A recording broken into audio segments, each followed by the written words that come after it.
Seigneur, merci Seigneur pour ce moment ensemble avec toi, Seigneur. Merci Seigneur.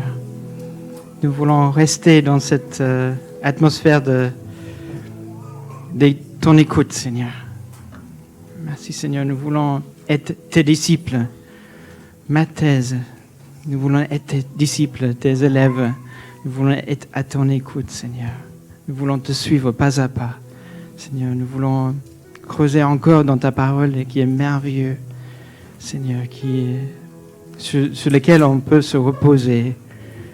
Merci, Seigneur, pour le paix que tu nous donnes. Merci, Seigneur. Amen. Steve, tu veux venir, Steve?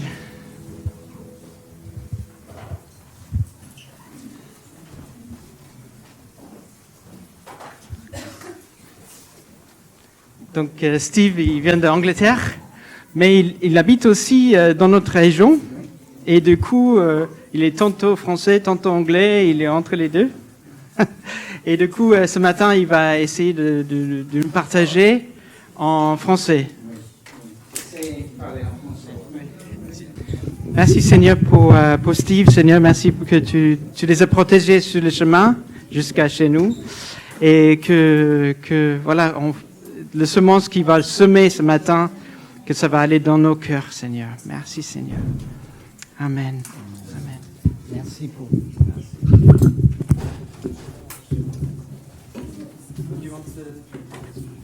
Merci. Bonjour à tous. C'est un grand privilège avec vous ce matin.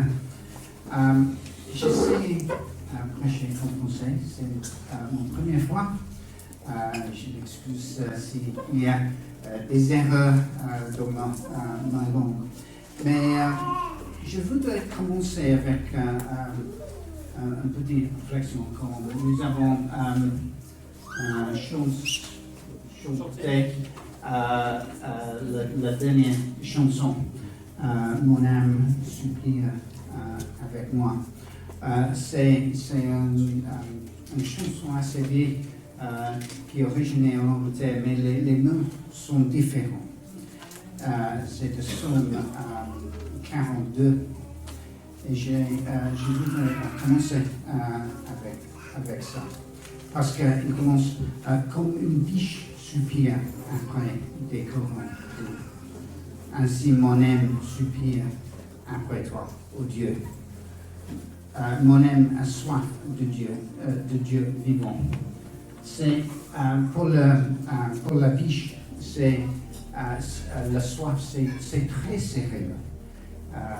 Il y a la biche sera morte si son loup. Elle est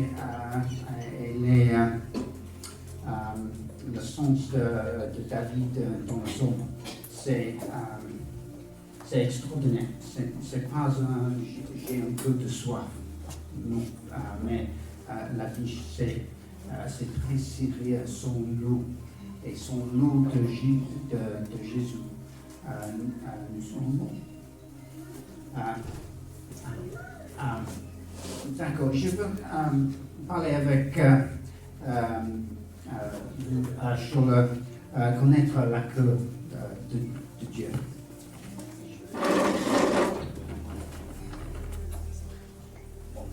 Aussi. Mais j'aimerais commencer avec une introduction. Ali, ma femme et moi avons fait votre connaissance pendant les derniers mois et nous avons rencontré Paul et Maria pour la première fois aux études de l'année dernière. Nous vivons à Sevenoaks, au Royaume-Uni, juste au sud-est de Londres. Nous faisons partie de Hope Church, une des églises de New England en Angleterre. J'ai travaillé dans la finance tout au long de ma carrière, mais plus récemment dans le service dans la santé britannique. Et elle travaille avec un certain nombre d'associations caritatives. D'accord. Nous avons 3 enfants adultes et comme j'ai dit, c'est un plaisir d'être avec vous ici aujourd'hui. Je veux partager avec vous aujourd'hui sur le thème de la connaissance du cœur de Dieu. Comment pouvons entendre Dieu, suivre ce qu'il veut pour nous et de nous, et vivre la vie à laquelle il nous a vraiment appelés. Je voudrais essayer de répondre à 2 questions, et nous avons chanté ce matin. Comment entendez-vous la voix de Dieu et votre vocation unique? Quelle est votre mission? Il sera différent pour vous, de moi, et pour chacun aussi. Ce faisant, j'examinerai comment nous préparons-nous au service de Dieu et comment écouter Dieu, comment nous répondons à l'appel de Dieu sur nos vies. La raison laquelle nous sommes ici aujourd'hui est que nous continuons à rechercher ensemble le cœur de Dieu pour nous en termes de mission, de service et d'accomplissement de la volonté de Dieu. En me préparant pour aujourd'hui, j'ai senti que Dieu nous rappelait que nous étions dans une bataille. C'est une bataille pour nous, c'est une bataille spirituelle. Et afin de l'entendre, de nous marcher selon sa volonté, nous devons être équipés et prêts à affronter la résistance spirituelle qui s'en suivra.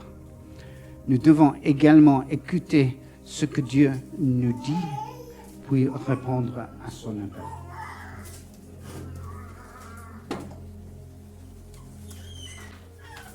Je reviendrai sur notre témoignage personnel un peu plus tard, mais je voudrais commencer par regarder quelques écritures.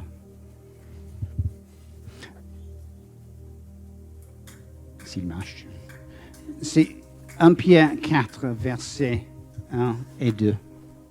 Après les chansons. Ainsi donc, Christ ayant souffert dans la chair, vous aussi armez vous de la même pensée.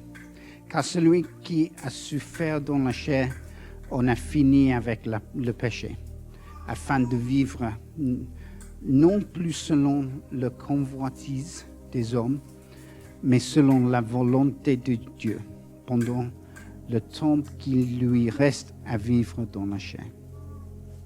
Nous avons récemment célébré le Pâques, et si vous êtes chrétien, vous connaîtrez la puissance de la résurrection.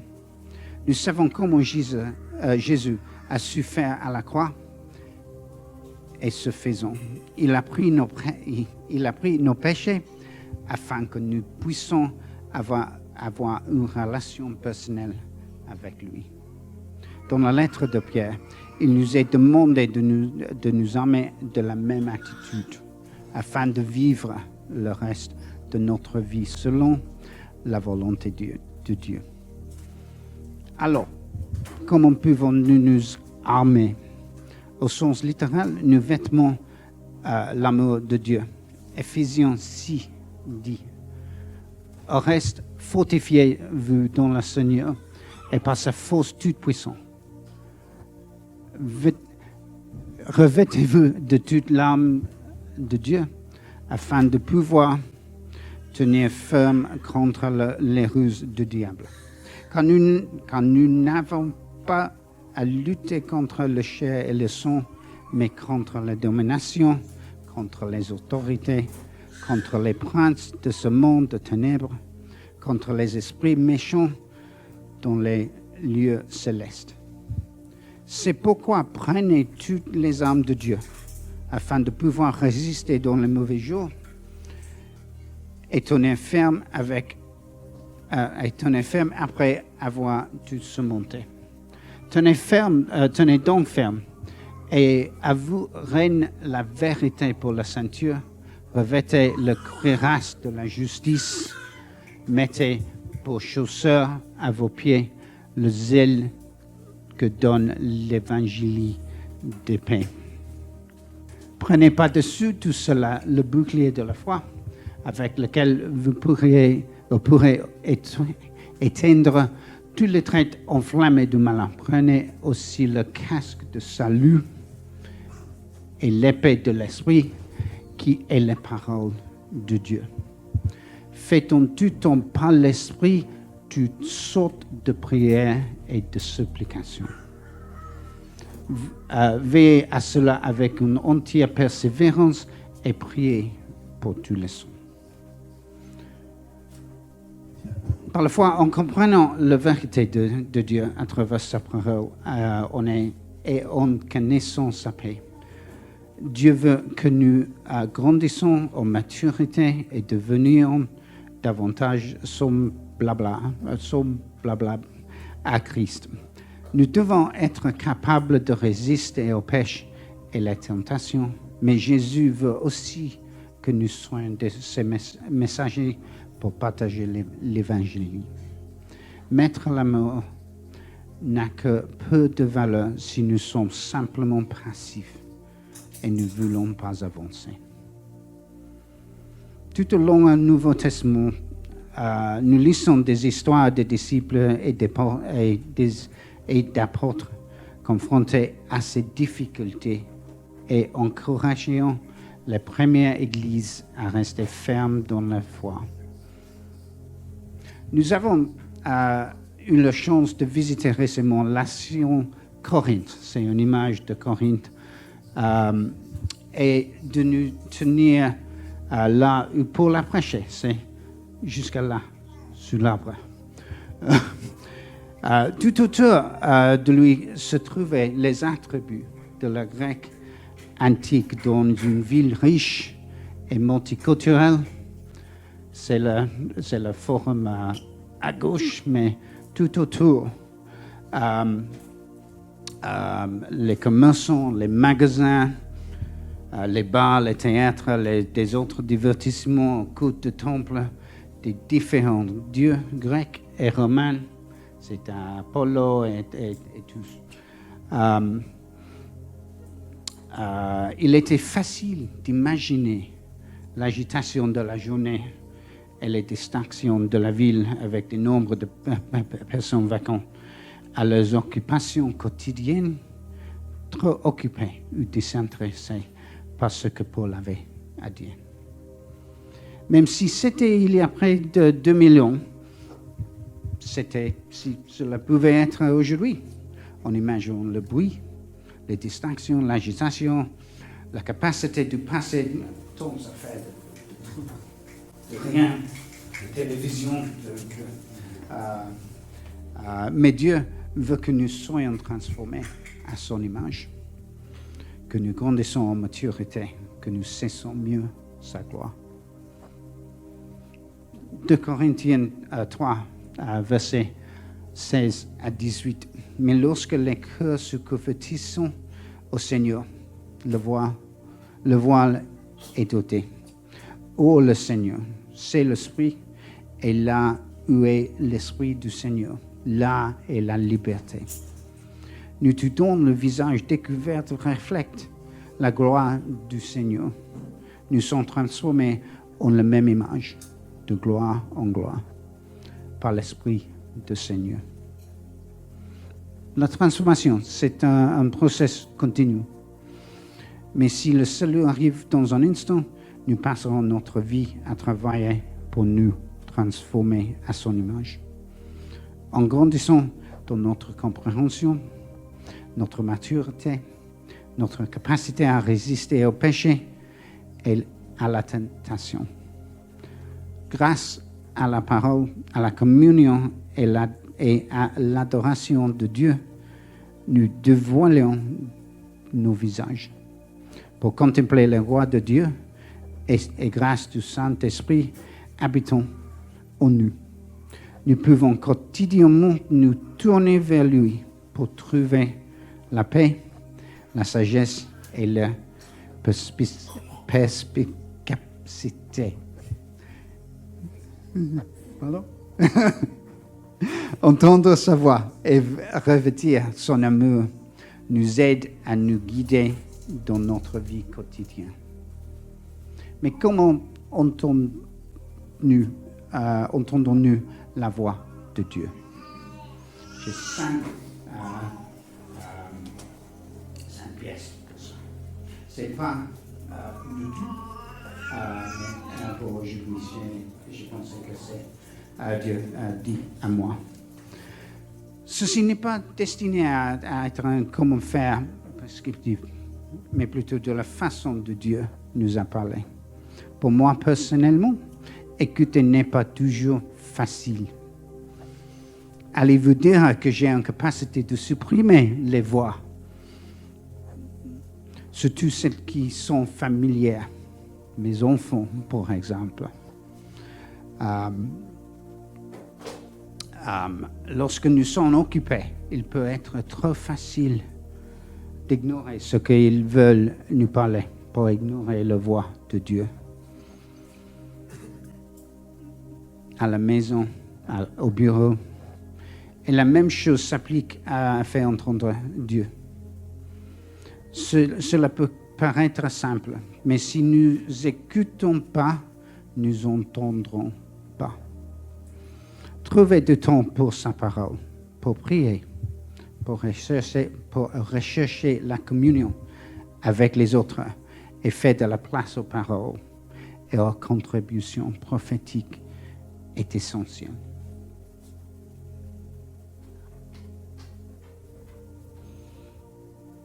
Alors, faites de la place pour écouter. Vous êtes ici, mais c'est individuel pour tout. En 2023, nous avons senti que Dieu incitait nos cœurs à aller dans une direction différente. J'étais travaillé dans le service santé en Angleterre pendant le Covid, pendant les derniers 15 jours, et il y a beaucoup de faire. Mais je tiens cependant à être clair et je dois dire que je ne pense pas que nous soyons sur la mauvaise voie pour nous.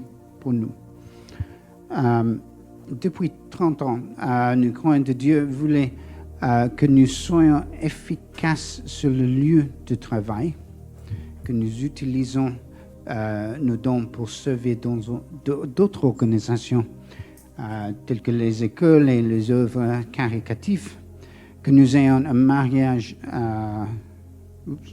dans d'autres organisations, que nous ayons un mariage solide et que nous soyons également des bons parents pour nos enfants. Vous faites peut-être exactement ce que Dieu veut à ce moment. Vous vous posez peut-être des questions sur la suite. Pour nous, quelle sera différente dans le futur?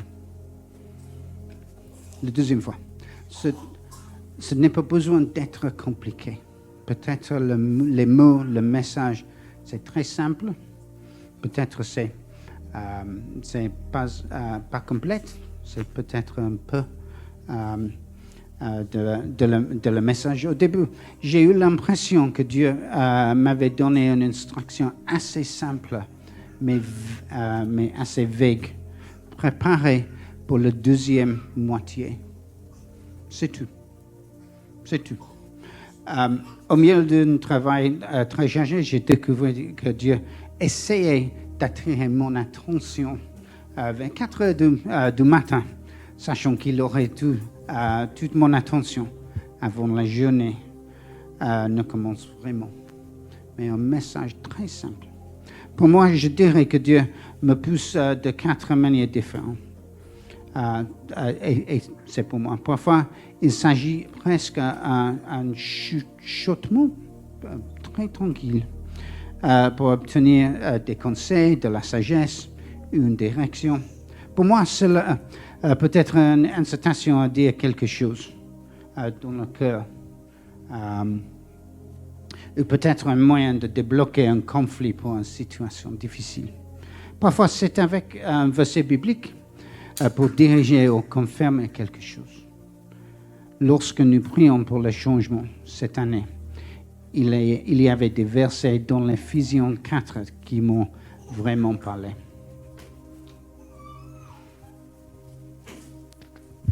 Je vous exhorte donc, moi, le prisonnier de le Seigneur, à marcher d'une manière digne de la vocation qui vous a été adressée. En toute humilité et douceur, avec patience, vous supportant les uns les autres avec amour, vous efforçant de converser à l'unité de l'esprit par le lien de la paix. Il y a un seul corps et un seul esprit, comme aussi vous avez été appelés à une seule expérience par votre vocation. Il y a un seul Seigneur, une seule foi, un seul baptême, un seul Dieu et Père de tout, qui est au-dessus de tout, et parmi tous et en tous. Mais à chacun de nous, la grâce a été donnée selon la mesure du don de Christ. Et versets 11 à 13 continue. Et il a donné les uns comme apôtres, les autres comme prophètes, les autres comme évangélistes, les autres comme pasteurs et docteurs, pour le perfectionnement des saints en vue de l'œuvre du ministère et de l'édification du corps de Christ, jusqu'à ce que nous soyons tous parvenus à l'unité de la foi et de la connaissance du Fils de Dieu, et l'état d'homme fait à la mesure de la stature parfaite de Christ. Le troisième chose, c'est communion et prière ensemble. C'est très, très, très important. Nous avons senti que Dieu nous incitait à quelque chose de nouveau, et à quelque chose qu'il avait construit en nous au cours de ces années. Mais pour être honnête, nous ne savons pas vraiment ce que cela signifiait dans les moindres détails. Nous avons prié, parlé avec les autres, dans l'église, avec des amis, et entendu un certain nombre d'autres paroles prophétiques qui ont renforcé le sentiment que Dieu voulait changer ce que nous faisons et prendre une nouvelle direction. Ceci incluait des mots d'encouragement, le sentiment que Dieu a quelque chose de plus grand que nous plans, le besoin d'avancer avec foi, l'assurance que Dieu nous a donné des dons à utiliser pour son royaume et des rappels qui nous est toujours fidèle. Dieu ne révèle peut-être pas tout selon son plan d'un seul coup, mais il veut que nous avancions avec foi pour son royaume et sa gloire. 4. Passer les prochaines étapes. Son chemin nous oblige à passer aux prochaines étapes. Ce n'est pas complète. Nous prenons toujours ces mesures. Nous croyons toujours que nous avons un rôle à jouer sur le lieu de travail, mais que pour nous ne devrions pas être régis par l'exigence d'un travail à temps plein ou permanent. Les paroles prophétiques indiquent quelque chose de plus grand pour sa gloire, pour son royaume, d'une manière dont nous ne sommes pas encore clairs. Nous avons reçu d'autres mots sur joindre les points. C'est encore assez simple, assez court. De telle sorte que lorsque vous le faites, vous commencez à avoir une nouvelle image à partir de ce qui n'est pas au départ, qu'un ensemble des points apparents aléatoires.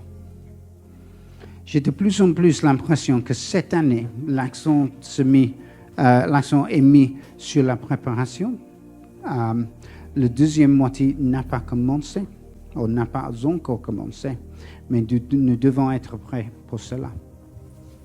Nous ne connaissons la conclusion, mais c'est les prochains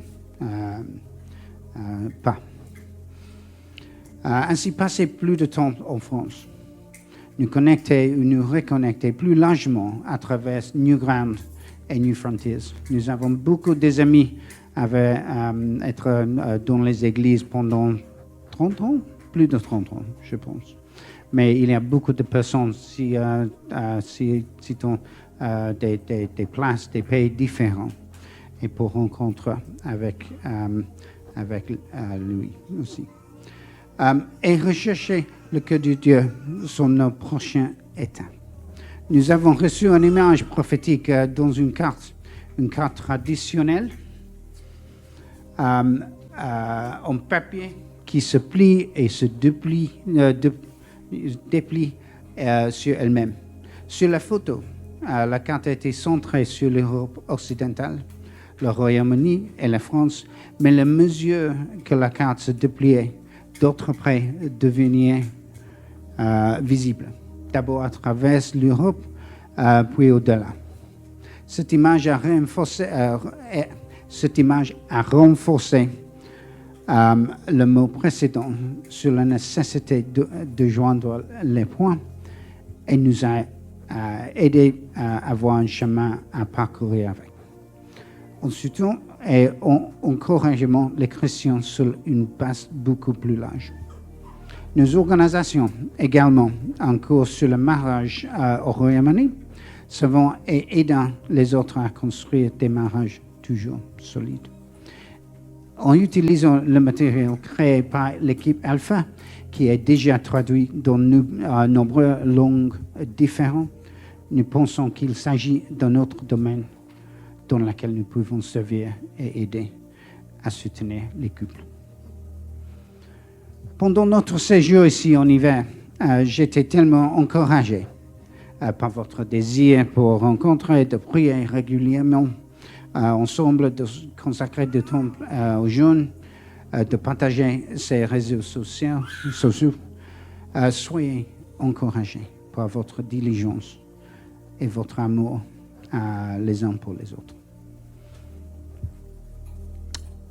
Pour nous, Dieu nous a parlé de manière tout à fait délibérée par tous ces moyens au cours de la dernière année et demie.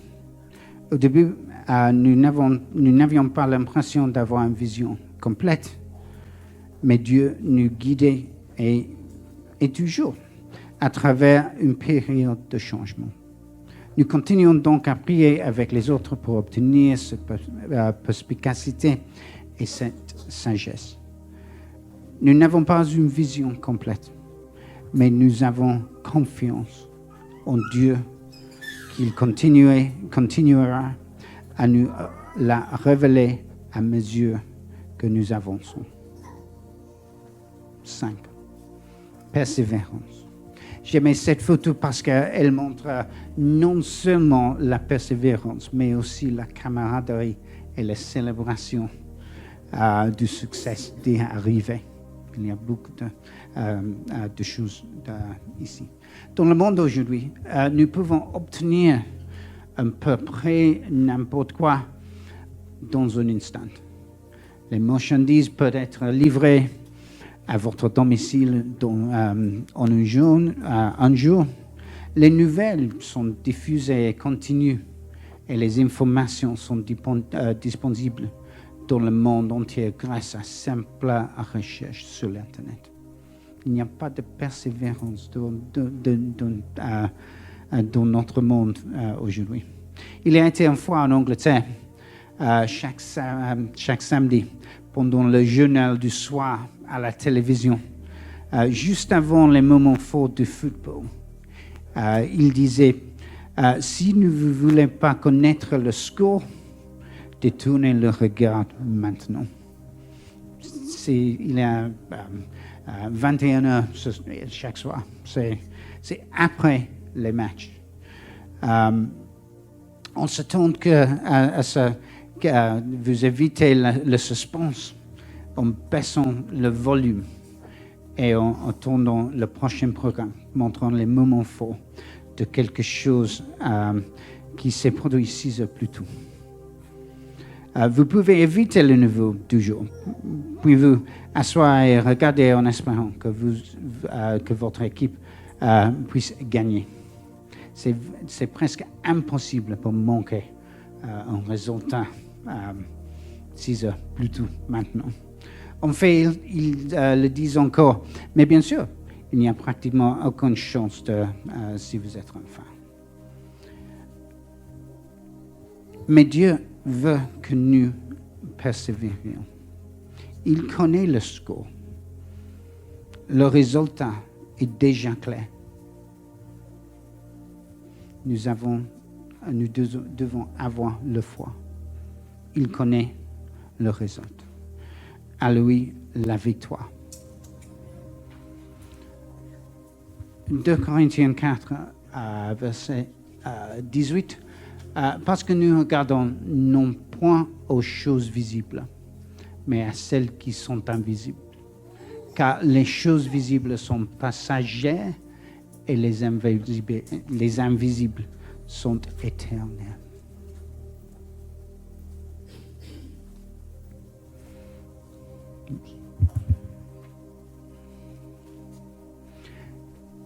La question et la réponse. Votre vocation unique. Quelle est votre mission?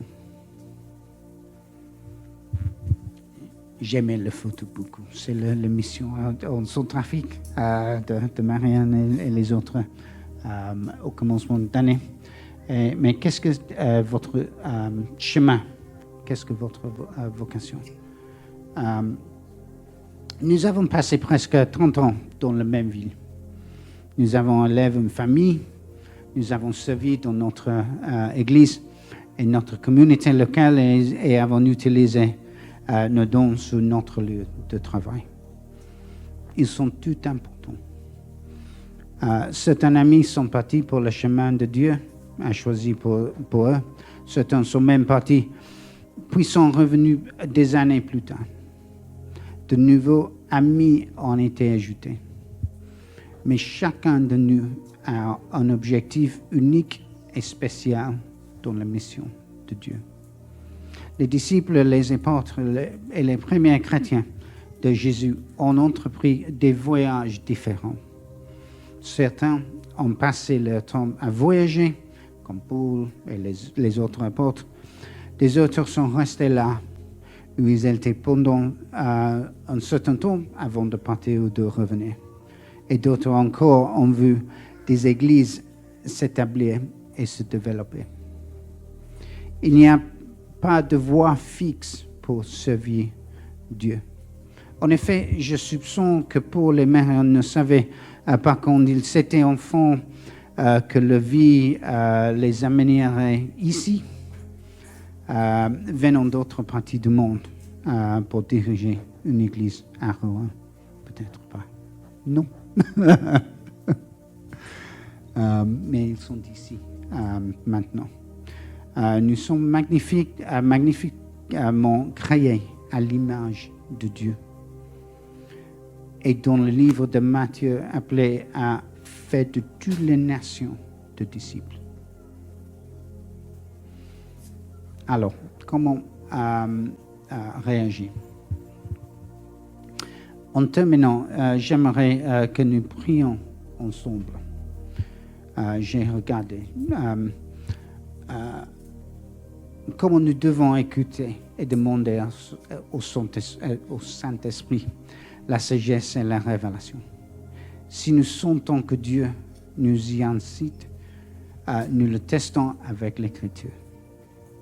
La valeur de la communion fraternelle est le fait d'avoir les chrétiens autour de nous pour prier pour nous et parler dans nos vies. Nous pouvons nous confier à d'autres chrétiens que nous connaissons et en qui nous avons confiance. L'importance de faire les démarches que Dieu nous demande de faire même si nous n'avons pas, si nous n'avons pas toutes les réponses. Il veut que nous lui fassions confiance et que nous agissons avec foi et persévérance. Et compter sur lui sans attendre une réponse instantanée. Je vais prier pour tout, mais j'espère que nous pouvons prier ensemble. Je vais prier en anglais. C'est un peu plus facile pour moi. Mais je veux remercier pour être parlé aujourd'hui aussi. So, je vais prier. Heavenly Father, I thank you, Lord, for all that you do for us as Christians. Father, I thank you that we can put our faith in you. Father, I thank you, Lord, that your will be done. Father, that you know the score. And Father, I want to pray for everyone here this morning. Father, I pray for your Holy Spirit to fill them afresh. Father, to keep them on your paths. Father, to show them grace. And Father, we pray, let your will be done in Rowan. Let your will be done in the lives of everybody here. Father, we pray that we would reach the town, Lord. We would see people saved for you. Father, we pray for salvation for many here in Rowan. And Father, I pray that you would continue to speak to each one of us. Father, as we walk with you. So we pray, come, bless us, Father. And thank you for your eternal promise. In Jesus' name. Amen. Merci.